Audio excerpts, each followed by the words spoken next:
सबसे पहले इस टाइटल को समझते हैं।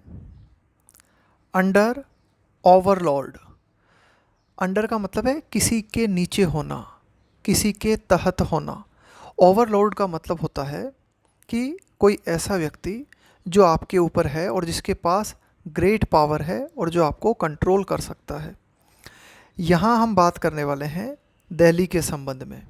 अभी हाल ही में सुप्रीम कोर्ट का एक जजमेंट आया है। उस जजमेंट के अनुसार एक तरीके से ओवरलॉर्ड कौन है दिल्ली के ऊपर? केंद्र सरकार। और अच्छे से समझ में आएगा जब हम पूरी बातों को डिस्कस करेंगे। कोर्ट रूलिंग ऑन एल्डरमैन कि सुप्रीम कोर्ट ने जो फैसला दिया है किस बात को लेकर? एल्डरमैन। एल्डरमैन का मतलब होता है an elected member of city government. यानी कि आप ये कह सकते हो कि दिल्ली म्यूनिसिपैलिटी है तो वहाँ जो चुना हुआ सदस्य है उसको कहा गया है एल्डरमैन। तो उसके संबंध में सुप्रीम कोर्ट ने अपना फैसला दिया है। वो फैसला इस बात को दिखाता है दिल्लीज़ वल्नरेबिलिटी। वल्नरेबल का मतलब होता है बहुत ही कमज़ोर स्थिति में होना, जिसे आसानी से चोट पहुंचाई जा सके। Two centres dominance. डोमिनेंस का मतलब हुआ प्रभुत्व, प्रभाव। कहने का मतलब यह है कि सुप्रीम कोर्ट का जो फैसला आया है एल्डरमैन के संबंध में वो ये बताता है कि जो दिल्ली है वो बहुत ही ज़्यादा कमज़ोर है। किसके किसके कारण कमज़ोर है दिल्ली? Centres dominance. यानी कि इस फैसले के कारण केंद्र सरकार का प्रभुत्व दिल्ली पर और ज़्यादा हो जाएगा।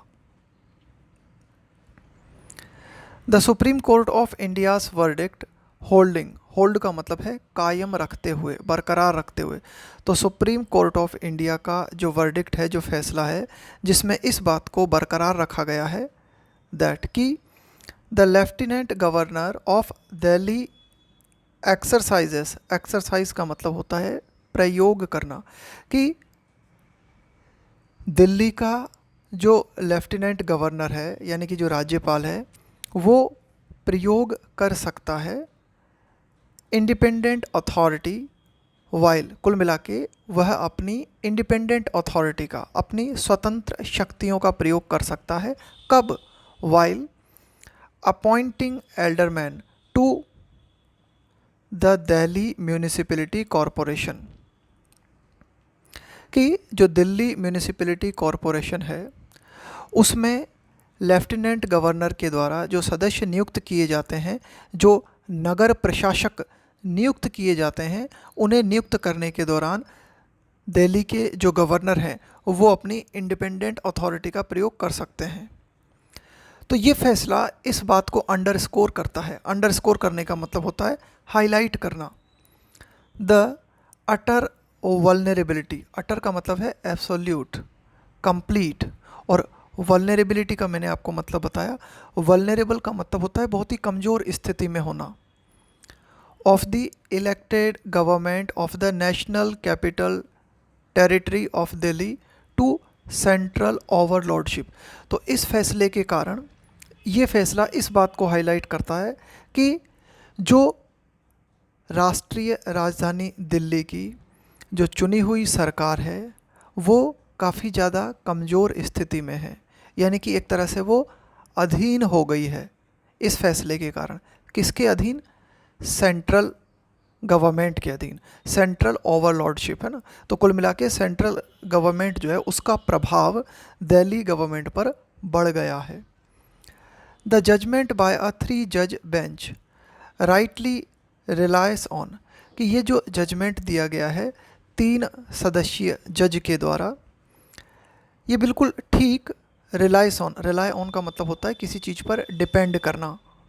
तो किस चीज़ पर डिपेंड करते हुए ये फैसला दिया गया है? The letter of the law governing centre Delhi government relations. Letter of the law यानी कि एक जो कानून है उस कानून में जो भी लेटर है, यहाँ मतलब है कि कानून में जो कुछ भी लिखा हुआ है, कौन सा कानून? जो कि गवर्न करता है शासित करता है central Delhi government relations as well as earlier judgments. Earlier का मतलब है पूर्व में जो जजमेंट्स दिए गए थे जिनमें इस बात को चाहा गया था। सीक की सेकंड और थर्ड फॉर्म होती है sought. To strike a balance. Strike a balance का मतलब है संतुलन निर्मित करना, संतुलन बनाना। बिटवीन द इलेक्टेड रेजिम का मतलब हुआ चुनी हुई सरकार, चुना हुआ शासन, एंड द अपॉइंटेड एडमिनिस्ट्रेटर।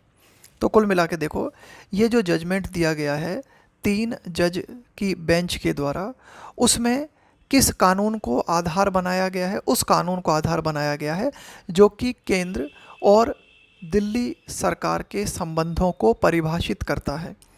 साथ ही साथ पूर्व के वे जजमेंट्स जिनके माध्यम से दिल्ली की जो इलेक्टेड रेजिम है, इसके अलावा जो अपॉइंटेड एडमिनिस्ट्रेटर होता है ना, जिनको नियुक्त किया जाता है प्रशासकों को, उनमें एक बैलेंस हो सके, इस तरह के जो पूर्व जजमेंट्स हैं उनको भी देखा गया। द फाइनल आउटकम, आउटकम का मतलब होता है परिणाम, of the latest round of litigation, litigation का मतलब होता है मुकदमेबाजी, इज़ नॉट सरप्राइजिंग। तो कुल मिला के केंद्र सरकार और दिल्ली के बीच ये जो मुकदमेबाजी चल रही थी, तो इसका जो फाइनल परिणाम आया है वो कोई आश्चर्यजनक नहीं है। गिवन का मतलब है इस बात को देखते हुए, इस बात को ध्यान में रखते हुए, that Delhi is a union territory, कि इस बात को ध्यान में रखते हुए कि दिल्ली जो है वो एक यूनियन टेरिटरी है।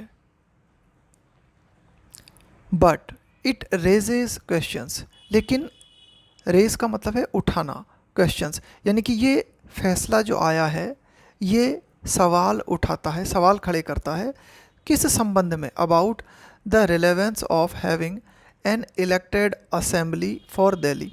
कुल मिला के देखो, इस फैसले के माध्यम से क्या हुआ है, केंद्र सरकार को डोमिनेंस मिल गया है दिल्ली के ऊपर। तो अब ये सवाल खड़े होते हैं कि भाई रिलेवेंस क्या है, प्रासंगिकता क्या है, किस चीज़ की? होने की, हैविंग, होना, having an elected assembly for Delhi, कि दिल्ली के लिए फिर चुनी हुई विधानसभा की ज़रूरत ही क्या है जब इतना ज़्यादा डोमिनेंस केंद्र सरकार को मिल गया है।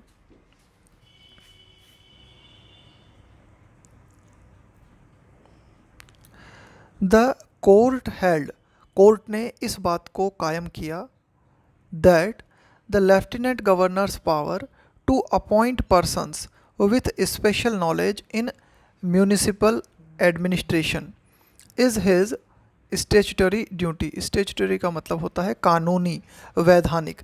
तो कोर्ट ने इस बात को कहा कि जो लेफ्टिनेंट गवर्नर की पावर है कि वह स्पेशल नॉलेज वाले व्यक्तियों को म्यूनिसिपल एडमिनिस्ट्रेशन में, नगर प्रशासन में अपॉइंट कर सकता है, नियुक्त कर सकता है। तो ये जो उसकी पावर है ये उसका वैधानिक अधिकार है, वैधानिक कर्तव्य है, उसकी कानूनी ड्यूटी है। एंड इज़ नॉट वन, ये कोई ऐसी ड्यूटी नहीं है that he should exercise on the basis of advice from Delhi's council of ministers. ये कोई ऐसा अधिकार नहीं है लेफ्टिनेंट गवर्नर का जिसका कि प्रयोग वह दिल्ली का जो मंत्रिमंडल है उसकी एडवाइस के आधार पे करे। The power is an exception to the constitutional provision. तो लेफ्टिनेंट गवर्नर की ये जो पावर है ये अपवाद है, किस चीज़ का? संवैधानिक प्रावधान का। देखो संवैधानिक प्रावधान जो है वो क्या कहता है, दैट सेस, वो ये कहता है कि lieutenant governor is bound, bound का मतलब है यहाँ पे बंधे हुए होना, सीमित होना, by the aid and advice का मतलब है परामर्श, सहयोग, of Delhi's council of ministers on all matters in the state and concurrent lists. अब देखो संवैधानिक प्रावधान ये कहता है कि जो लेफ्टिनेंट गवर्नर है वो बंधा हुआ होगा, किस चीज़ से? यानी कि लेफ्टिनेंट गवर्नर जो एक्शन लेगा वो किस आधार पे लेगा? दिल्ली के मंत्रिमंडल के परामर्श के आधार पे वो एक्शन लेगा सभी मामलों में, चाहे वे राज्य सूची के अंतर्गत आते हों, चाहे वे कॉन्करेंट लिस्ट संघ सूची के अंतर्गत आते हों, एक्सेप्ट फॉर सिवाय इसके, यानी कि इसको छोड़कर, except for the subjects of public order, police and land, यानी कि व्यवस्था, पुलिस और लैंड के मामलों को छोड़कर चाहे कोई भी सब्जेक्ट्स हो, वे स्टेट लिस्ट में आते हों या कॉन्करेंट लिस्ट में आते हों, सभी मामलों में लेफ्टिनेंट गवर्नर जो होगा वो काउंसिल ऑफ मिनिस्टर्स की एडवाइस से बंधा हुआ होगा। लेकिन ये जो स्पेशल पावर दी गई है दिल्ली के गवर्नर को सदस्यों को अपॉइंट करने की, ये इस कॉन्स्टिट्यूशनल प्रोविज़न का अपवाद है। The court has rejected the Delhi governments argument, supreme court ने दिल्ली सरकार के इस आर्ग्यूमेंट को रिजेक्ट कर दिया है दैट म्यूनिसिपल एडमिनिस्ट्रेशन, कि जो नगर प्रशासन है, बीइंग अ स्टेट सब्जेक्ट, तो कुल मिला के दिल्ली सरकार ने ये कहा कि भाई जो म्यूनिसिपल एडमिनिस्ट्रेशन है वो स्टेट सब्जेक्ट है। The LG could not have acted on his on, तो कुल मिला के स्टेट सब्जेक्ट होने के कारण लेफ्टिनेंट गवर्नर को अपने हिसाब से एक्शन नहीं लेना चाहिए था। ट्रेसिंग, ट्रेस का मतलब होता है एक तरह से पता लगाना। Tracing the nature of the appointing power to the Delhi municipal corporation act 1957 as amended in 1993, a law enacted by parliament, enact का मतलब होता है निर्मित करना, गढ़ना। अब देखो अगर हम ये अपॉइंटिंग पावर जो मिली हुई है गवर्नर को, इसको अगर हम ट्रेस करें, इसकी प्रवृत्ति का हम पता लगाएं, तो ये कहाँ से आया है? ये आया है दिल्ली म्यूनिसिपल कॉरपोरेशन एक्ट 1957 से, जिसे कि संशोधित किया गया था 1993 में, पार्लियामेंट के द्वारा कानून बनाया गया था। तो इस बात को ध्यान में रखते हुए द कोर्ट नोटेड, कोर्ट ने इस बात को नोट किया that the act identifies different, कि ये जो एक्ट है दिल्ली म्यूनिसिपल कॉरपोरेशन एक्ट है, ये इस बात को आइडेंटिफाई करता है different authorities each with distinct roles. Distinct का मतलब होता है बिल्कुल स्पष्ट, बिल्कुल क्लियर कट, कि इस कानून में विभिन्न अथॉरिटीज़ को विभिन्न रोल्स दिए गए हैं। वाइल जबकि the administrator was empowered to nominate 10 persons, यहाँ एडमिनिस्ट्रेटर से मतलब हो गया राज्यपाल, जबकि जो एडमिनिस्ट्रेटर है उसे एम्पावर का मतलब है शक्ति देना, to nominate 10 persons with special knowledge. तो कुल मिला के अगर हम बात करें राज्यपाल की, तो उसे ये पावर दिया गया है कि वो स्पेशल नॉलेज रखने वाले 10 व्यक्तियों को नॉमिनेट कर सकता है। इसके अलावा और क्या इस कानून के तहत बात की गई है? The speaker could nominate some legislators to serve on the corporation by rotation. Speaker को ये पावर है कि वह कुछ देखो लेजिस्लेशन का मतलब होता है कानून, लेजिस्लेटर का मतलब होता है कानून बनाने वाला, यानी कि विधायक और सांसद, इन्हें हम बोलते हैं लेजिस्लेटर्स। तो स्पीकर जो है वह रोटेशन के हिसाब से कॉरपोरेशन के लिए कुछ सदस्य को नॉमिनेट कर सकता है, ये पावर स्पीकर को मिली हुई है। And that this showed that it was an independent statutory power. तो कुल मिला के कानून में ये जो बात लिखी हुई है उसके हिसाब से ये बात सामने आई कि राज्यपाल की ये इंडिपेंडेंट कानूनी पावर है। A constitution bench had sought in 2018, कि एक संवैधानिक पीठ के द्वारा 2018 में इस बात को चाहा गया था टू ले डाउन का मतलब होता है एक तरीके से निर्धारित करना, अ फ्रेमवर्क का मतलब है एक तरीके से रूल्स एंड रेगुलेशंस बना देना, टू अवॉइड एस्केलेशन। देखो एस्केलेट का मतलब क्या होता है, किसी चीज़ को और ऊपर बढ़ा देना, of issues arising from, arising का मतलब है जो उठ रहे हैं, जो कहाँ से निकल रहे हैं, arising from differences of opinion between the lieutenant governor and the chief minister, कि राज्यपाल और मुख्यमंत्री के बीच मतभेदों के कारण कई तरह के मुद्दे जो निकल रहे हैं जिनके कारण टेंशन बढ़ रहा है, तो उनको सुलझाने के लिए एक फ्रेमवर्क बनाया जाए, ऐसा 2018 में एक संवैधानिक पीठ ने चाहा था। सच डिफरेंसेस, इस तरह के जो मतभेद हैं गवर्नर और चीफ मिनिस्टर के बीच, एज वेल एज, साथ ही साथ पॉलिटिकल एक्रीमनी, पॉलिटिकल एक्रीमनी का मतलब हुआ राजनैतिक कड़वाहट, between the ruling Bharatiya Janata party at the centre and the आम आदमी party in Delhi.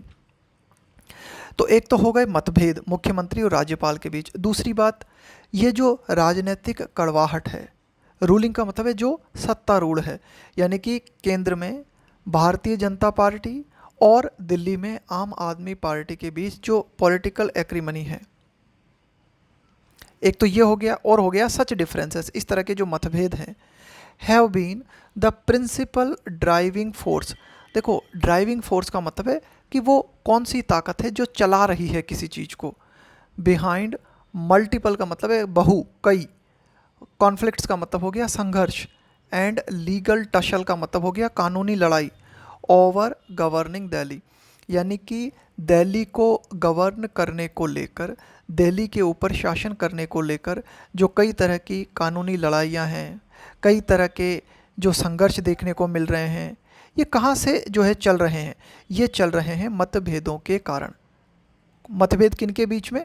Bharatiya Janata party at the centre और आम आदमी पार्टी इन दिल्ली। हाउएवर, हालांकि in the ultimate analysis, final विश्लेषण अगर हम देखें, it is the centre that enjoys the final say. देखो, फाइनल से होने का मतलब है कि भाई एक तरह से आपकी चलेगी, आप जो है प्रमुख हो। तो कुल मिला के फाइनल विश्लेषण की अगर हम बात करें तो केंद्र सरकार जो है, सेंटर जो है, वो इस बात को एंजॉय करता है कि फाइनली उसकी ही ज़्यादा चलेगी। As the latest verdict on alderman shows, जैसा कि ये जो नवीनतम फैसला सुप्रीम कोर्ट की तरफ से आया है एल्डरमैन के रिगार्डिंग, ध्यान रखना, एल्डरमैन का मतलब है an elected member of a city government. The constitutional allows parliament, कि संविधान जो है वो संसद को ये पावर देता है कि संसद क्या कर सकती है, इनेक्ट का मतलब है निर्मित करना, बनाना, कि संसद जो है इस तरह के कानून बना सकती है। In respect of any matter on which the Delhi assembly has jurisdiction, कि दिल्ली विधानसभा का जो अधिकार क्षेत्र है, उस अधिकार क्षेत्र के दायरे में किसी भी मैटर पे पार्लियामेंट जो है वो कानून बना सकती है। अनलाइक अदर स्टेट्स, जबकि अन्य राज्यों के संबंध में ऐसा नहीं है। विच है, अन्य राज्यों की अगर हम बात करें तो इनके पास एक्सक्लूसिव लेजिस्लेटिव डोमेन है, यानी कि एक्सक्लूसिव का मतलब है कि भाई इनका खुद का, ओनली। लेजिस्लेटिव डोमेन का मतलब है कानूनी क्षेत्र एक तरीके से। तो कुल मिला के अन्य जो राज्य हैं उनका जो कानूनी क्षेत्र है उसमें पार्लियामेंट जो है दखलंदाजी नहीं दे सकती, लेकिन दिल्ली के संबंध में, दिल्ली का जो अधिकार क्षेत्र है, उस अधिकार क्षेत्र के दायरे में कोई भी मैटर हो उसके संबंध में पार्लियामेंट कानून बना सकती है। Parliament can also amend, amend का मतलब है संशोधित करना, और सुपरसीड एनी लॉ, सुपरसीड का मतलब होता है के ऊपर, जैसे दिल्ली ने कानून बनाया और उसके ऊपर केंद्र सरकार जो है कोई कानून लेके आ गई तो वो कानून जो है दिल्ली के कानून को सुपरसीड कर जाएगा, है ना, यानी कि अब वो दिल्ली का जो कानून है वो नलीफाई हो जाएगा और सेंटर का कानून जो है वो एग्जिस्टेंस में आ जाएगा। तो कुल मिला के संसद जो है वो क्या कर सकती है, संशोधन कर सकती है या फिर सुपरसीड कर सकती है किसी भी लॉ को made by the Delhi assembly, यानी कि दिल्ली असेंबली के द्वारा कोई भी कानून अगर बनाया जाता है, दिल्ली विधानसभा के द्वारा कोई भी कानून अगर बनाया जाता है तो उसमें संशोधन करना या उस कानून को निरस्त करते हुए उसके ऊपर कोई और कानून बना देने का अधिकार पार्लियामेंट के पास है।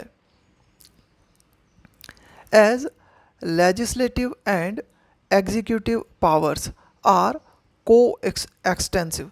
देखो, को एक्सटेंसिव का मतलब होता है, जब हम बोलते हैं ना टू थिंग्स आर को एक्सटेंसिव, तो इसका मतलब है वो दोनों चीज़ें जो हैं सेम एरिया को कवर करती हैं, यानी कि एक तरह से समकालीन होना या सह विस्तृत होना। दो चीज़ें अगर को एक्सटेंसिव हैं तो उनकी लिमिट्स समान हैं, वे समान एरिया को कवर करती हैं। तो यहाँ पे हम क्या कहना चाह रहे हैं कि लेजिस्लेटिव पावर का मतलब हो गया कानून बनाने की पावर, एग्जीक्यूटिव पावर का मतलब हो गया सरकार की पावर, जो सरकार में है उसकी पावर। तो यहाँ पे हम क्या देखते हैं, लेजिस्लेटिव एंड एग्जीक्यूटिव पावर जो है वे को एक्सटेंसिव नज़र आती हैं। दिस इफेक्टिवली मीन्स, प्रभावी रूप से इसका मतलब ये है कि जो दिल्ली गवर्नमेंट है ना, कुल मिला के इस डिसीजन के संदर्भ में अगर हम बात करें तो उसका सार ये निकलता है कि दिल्ली गवर्नमेंट जो है कैन बी अंडरमाइन। अंडरमाइन का मतलब होता है किसी के महत्व को कम करना, किसी के दर्जे को घटाना। In any way the centre wants, in any way का मतलब है किसी भी रूप में, द सेंटर वांट्स कि केंद्र सरकार जिस रूप में चाहे उस रूप में दिल्ली गवर्नमेंट जो है उसके महत्व को या उसके दर्जे को प्रभावी तरीके से कम कर सकती है। तो ये था हमारा आज का एडिटोरियल।